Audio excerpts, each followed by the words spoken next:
Isang magandang Sabado po ng umaga sa ating lahat at ako po ay nagpapasalamat sa ating Panginoon at nagising po tayong muli sa isang umagang puno ng pag-asa. At dalangin ko po na sa umagang ito ay tayong lahat ay nasa malusog na pangangatawan at pag-iisip. Welcome po sa 11:43 DZMR para po sa ating programang Usapang Pangkalusugan. Ako po muli si Dr. Jennifer Gatiwan C., your program host, at kasama na rin po ng Philippine Pediatric Society Northeastern Luzon Chapter. Samahan niyo po ako sa loob ng kalahating oras at pag-usapan natin ang isang napapanahong usapin. Dahil it's Christmas season, yun po ang ating pag-uusapan natin with regards to gift giving. At ano na pong kinalaman nito sa kalusugan? Okay? So, the Christmas gift giving season is here, ika nga, and it is time when people traditionally exchange gifts to express love, gratitude, and friendship. Siyempre, pagmamahalan, ayan. And it is often associated, of course, nagaganap itong pagbibigayan during reunion or many other special occasion. And most often, children are the recipient of most gifts. Ang mga kabataan daw ang madalas na tumatanggap ng mga regalo. So, health-wise, pagdating sa kalusugan, no, dahil ang ating programa ay usapang pangkalusugan, ito to yung mga bagay na dapat nating i-consider do sa mga binibigay nating regalo sa ating mga anak, no?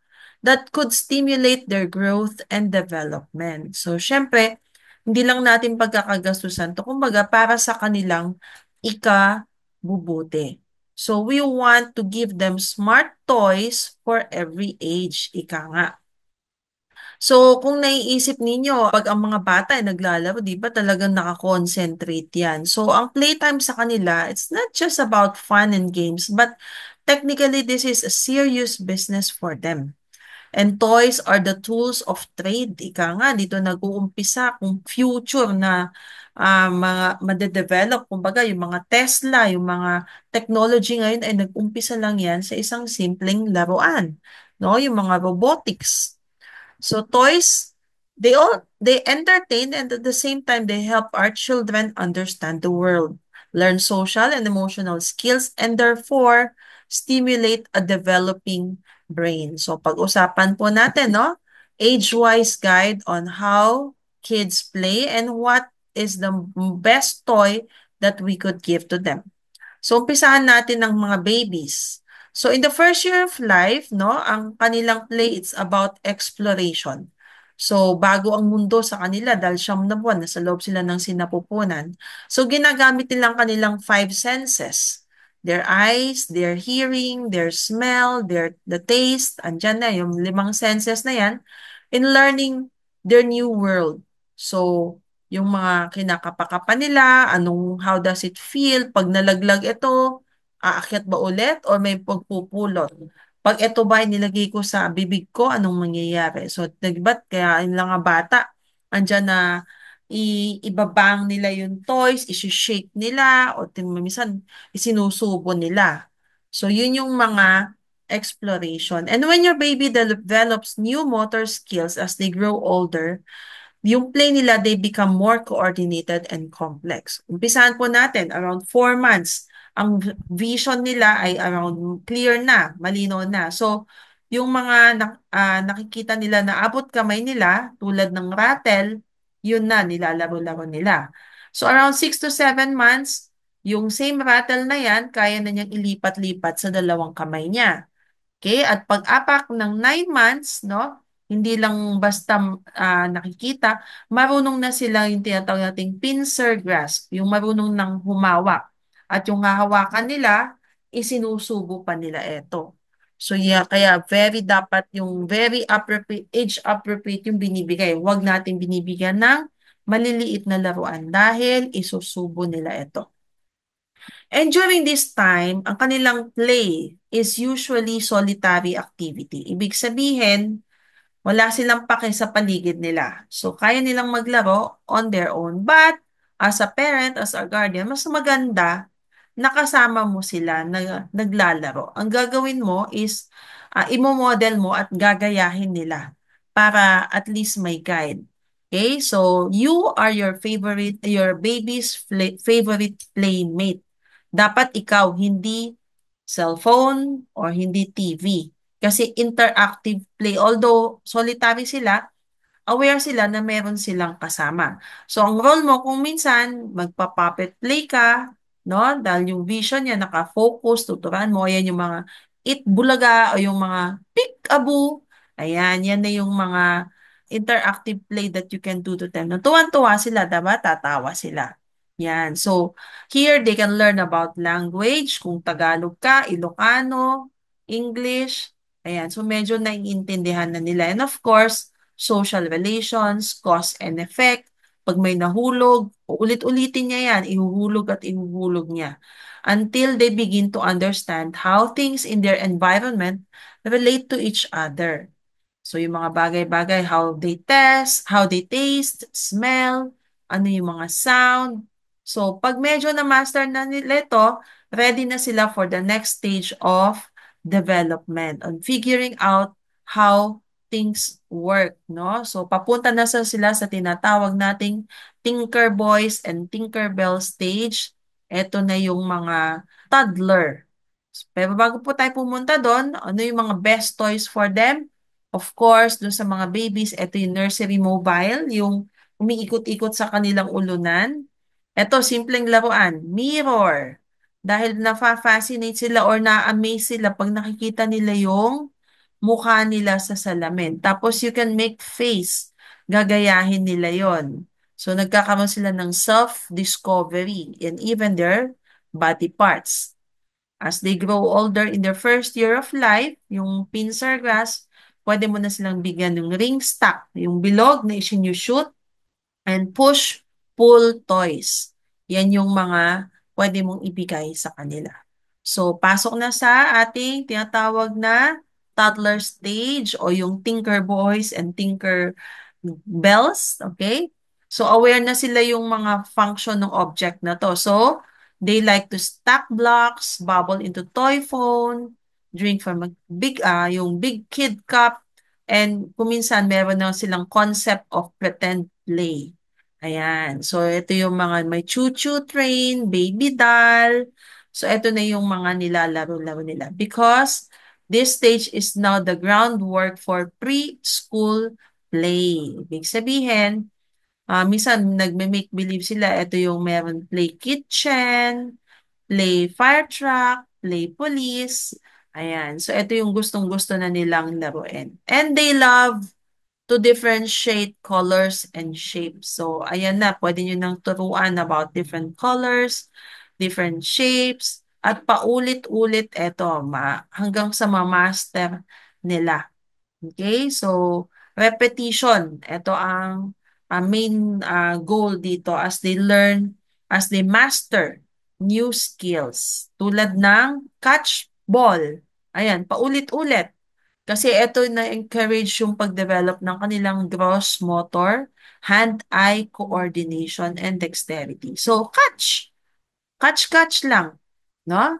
And since marunong na sila sa kulay and sa mga shapes, you can give them shape and color sorting toys. Ayan, gustong-gusto nila. Okay? And tuloy-tuloy pa rin yung mga mechanical toys, yung mga push-pull, gustong-gusto nila. And of course, nasabi natin yung role play, yung kitchen-kitchen, doctor-doctor. Ayan, gustong-gusto nilang laruin. Para nga, equip sila pag-apak ng preschool. So, preschool, ibig sabihin, eto na yung pre-kinder. At this stage, no, alam na nila yung purpose. So, alam na nila yung mga toys. Now, they will use the toy and some other object for their intended purpose. Yung gusto nilang gawin. So, medyo pumapasok na dito yung imagination nila. Ayan. So, the world is full of possibilities for them. Ayan. Ang isang simpleng blanket, no? Na pwede nilang gawing bahay-bahayan o pwede nilang gawing tagu-taguan. Ayan. Tapos, ito yung maganda na silang bigyan ng clay toy. Kasi they can mold those clays into anything they want to do.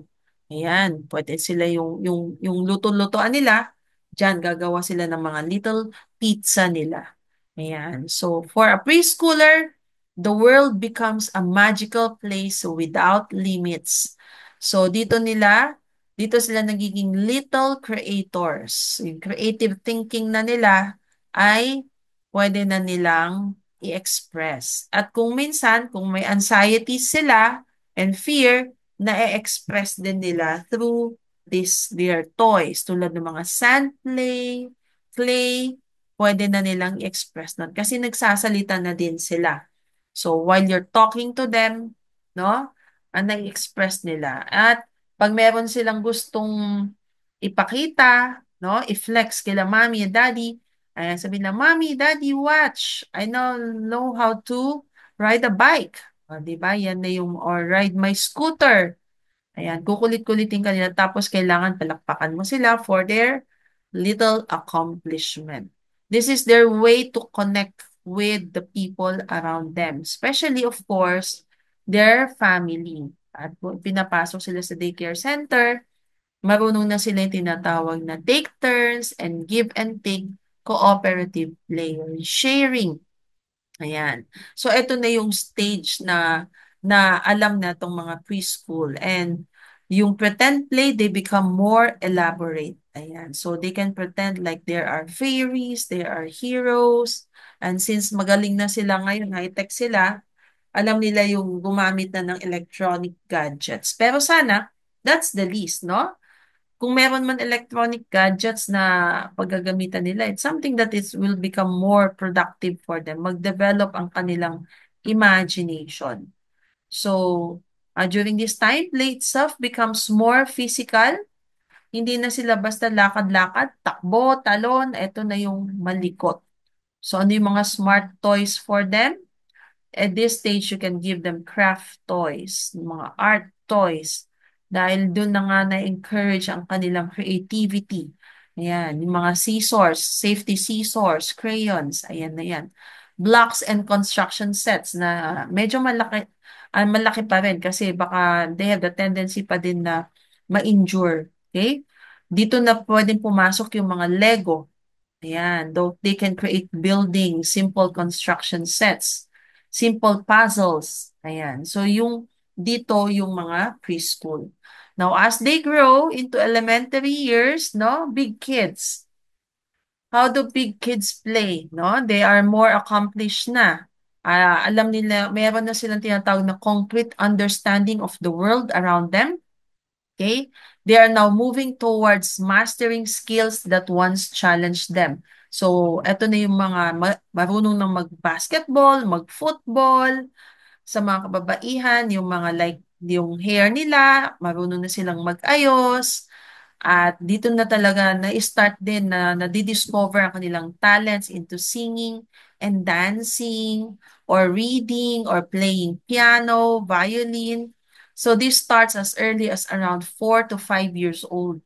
Ayan, yung mga physical abilities nila nadidiscover na nila. Yung riding a bicycle, skateboards, ayan. So at the same time, social skills, peer relationships take on more importance.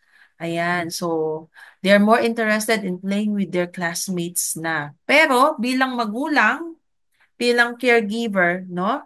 Remember, you, as your child matures, you are still the most important playmate of your child. Kasi ikaw yung mag-iimpluwensya pa rin sa kanila. Not outside source, but basically, ikaw pa din as you try to carve out one-on-one time with them pa din. So, quality time pa rin ang dapat nating spend sa kanila. So during this time, pwede rin tayong may mga ibang play like family game nights o yung mga board games. Gustong-gusto na nila ito. And during board games, you can talk to them, no? Ask them how did their day go. Ayan. So yan yung mga pwede nating ibigay for our bigger kids, no? Mga board games, mga jumping rope. Ay, at the same time, parang sabay kayo nag-exercise. Musical instruments. If you're a family of musician, eto magandang makipag-jamming na sa kanila. And if you're into science, ayan, yung mga chemistry sets, binoculars, mga experiments, you can buy them. And you are their perfect playmate at this time. Okay? So, you have a big role na sabi nga natin kanina, you're their main influencer. Kasi, unang binili mo tong toy na to, mas mag-enjoy sila kung kasama mo silang naglalaro, no? When you play side by side with your kids, mas masaya. And actually, mas may madedevelop pa kayong connection as you play, and you will help build your kids' self-esteem, and they will feel loved and secure. That's how the toy goes, no? Isa lang yan gamit on how to connect with your kids. Not let the toy and your kids relate to each other, but ikaw, andun ka pa din bilang nurturer, no, ng paglaki ng iyong anak.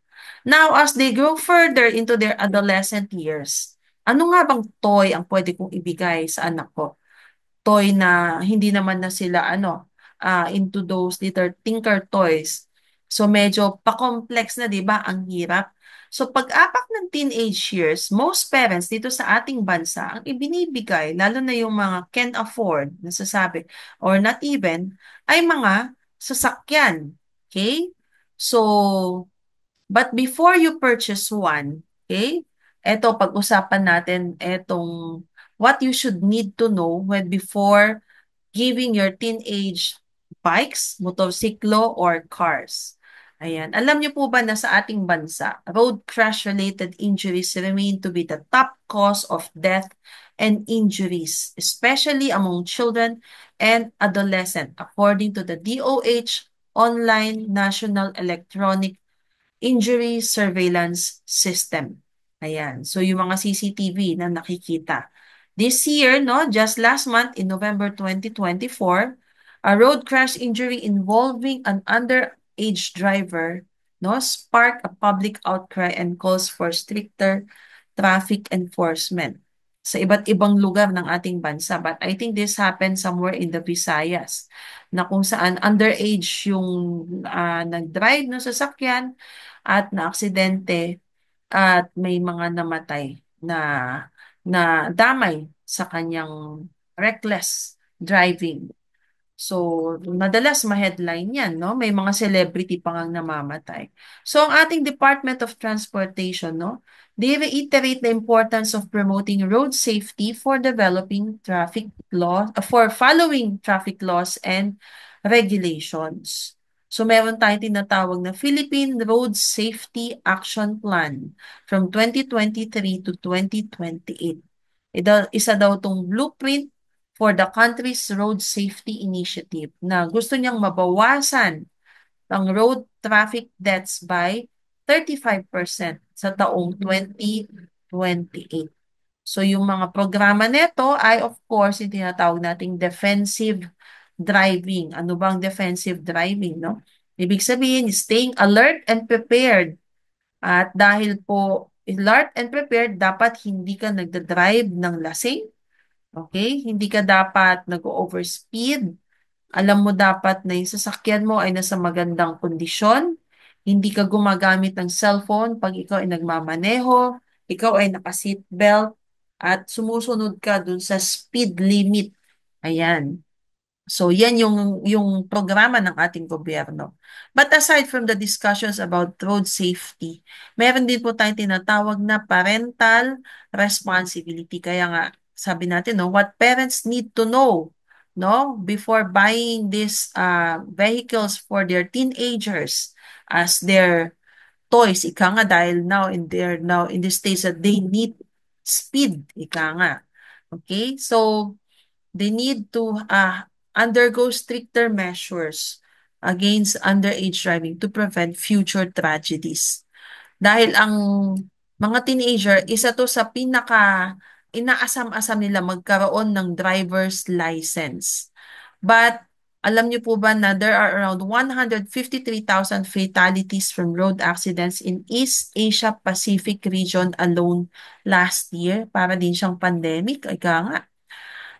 So ang tanong, should parents trust their teenagers to drive? Sa ating bansa, the age requirement to secure a driver's license is around 16 years old. Ito yung pagkuha pa lang ng tinatawag nating student permit. Hindi pa talaga siya driver's license.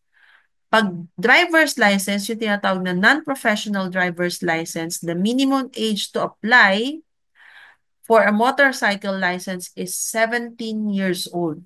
Pero dito sa ating bansa, nakakakita tayo as young as 10, 11, 12, nagda-drive ng motor at ang bibilis pa. No? Parang laruan lang talaga sa kanila yan. So bago ka bumili ng sasakyan, no? Here are some examined data and the neuroscience behind teen brain development to answer the questions on whether no teens should be allowed to drive. Ito lang no, just last year na-post itong isang news sa Lipa City na isang 17-year-old driver ay nag-overspeed sa kanyang kotse na Toyota Vios na at meron siyang natamaan na dalawang tricycle at isang motorsiklo na ang rider daw ay policeman. And the injured drivers and passengers are rushed into hospital, buti buhay sila. Pero yung batang underage na nagdadrive ng Vios ay dead on arrival pagdating sa hospital. Ito yung mga kadalasang headline. At tumataas din to during mga Christmas season. Ayan, kaya din natin binigyan ng emphasis. So World Bank data shows that 85% of traffic accidents takes place in emerging countries tulad ng ating bansa. Ang PNP daw ay nakapag-record ng 11,000 traffic accidents sa unang 6 na buwan nung taong 2015. Okay, so noon yun, baka ngayon baka mas mataas na.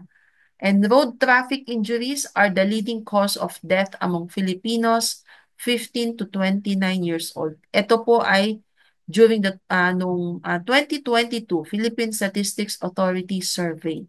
Ayan, at ang kanilang report, there are around 12,000 fatalities due to traffic accidents na kadalasan ay human error, speeding, driving under the influence of alcohols or drugs, distracted driving, nagsa-cellphone, nagte-text, failure to adhere to traffic rules, hindi sila tumitigil sa red light, and aggressive driving behaviors.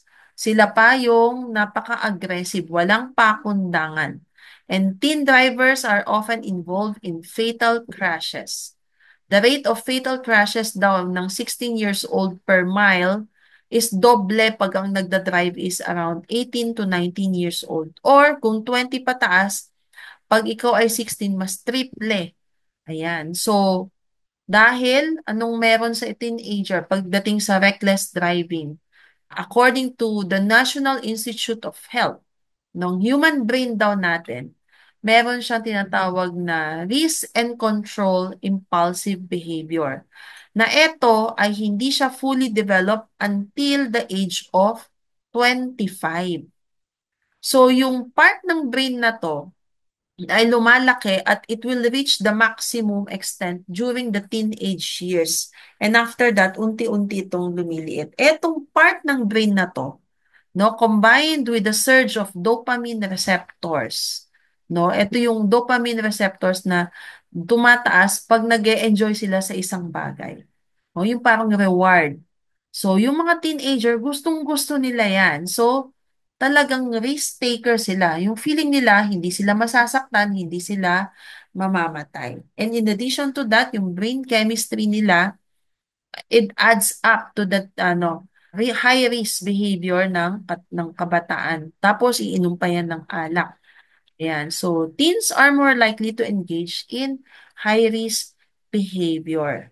So lalo na pag sanay na silang mag-drive, mas nadadagdagan pa yun ng tinatawag nating distracted driving. Nagse-cellphone, may kausap, ayan, nakikipag-away, may girlfriend. So hindi sila conscious sa safety nila. So, parents play the biggest role in keeping their teens safe behind the wheel.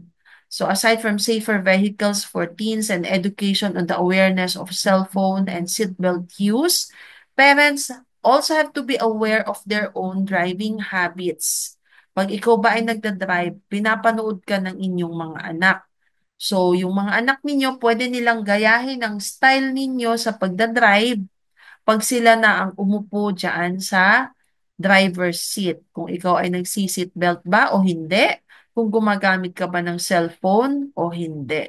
So those small habits can actually have a major impact on your children. So as I end, the Christmas gift giving season is a time when people traditionally exchange gifts often during the holidays or on special occasions, na sabi natin kanina. But let us remember, God, who is the giver of good gifts, some say that God's gifts are exactly what we need when we need them. Sabi nga sa James 1:17, every good gift and every perfect gift is from above, coming down from the Father of lights, with whom there is no variation or shadow due to change. And sa Ephesians chapter 2 verse 8, for by grace are you saved through faith, and that not of yourselves, it is the gift of God. Maraming ibinigay sa atin ng Panginoon, no, na walang katumbas na presyo. Tulad ng a place to rest, affirmation from our loved ones, schools, education, intentional parenting, mga magulang na talagang intentionally na nagpapalaki sa kanilang anak, family, the gift of sunshine, paggising mo sa umaga, magandang iyong kalusugan, food, and encouragement from friends and family. But most of all, the best gift is salvation from our Lord Jesus Christ. And this is achieved through faith, no? No, our God, Jesus Christ, He died on the cross to redeem His people from our sin. Tayo po ay makasalanan. It is not something that can be earned through one's own efforts.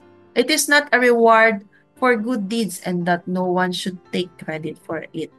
So these gifts from God are priceless and offered free for all to receive. Ang kaligtasan na gagaling sa Panginoon ay walang katumbas, pero binibigay niya po ito ng libre. So once we have them, kung meron sa atin ng Panginoon, we can freely share His love to others, starting with our family and friends, and to all the people that we meet each day, young and old, and in all seasons that we are here on earth, not just during this December season, until He comes again. And that's it po for today sa ating programang Usapang Pangkalusugan. Nawa sa sandaling panahon ay may nibigay po tayong linaw at mahalagang impormasyon tungkol po sa ating paksa sa araw na to. Ang dalangin ko po ay mamuhay tayo ng malusog sa ating katawan at kaisipan. So abangan niyo po ako muli sa susunod na Sabado. Dito po lamang po sa programang Usapang Pangkalusugan at 11:43 DZMR, a proud member of KBP. Ating tandaan, ang ating kalusugan ay kayamanang di mapapantayan. Happy weekend po sa ating lahat!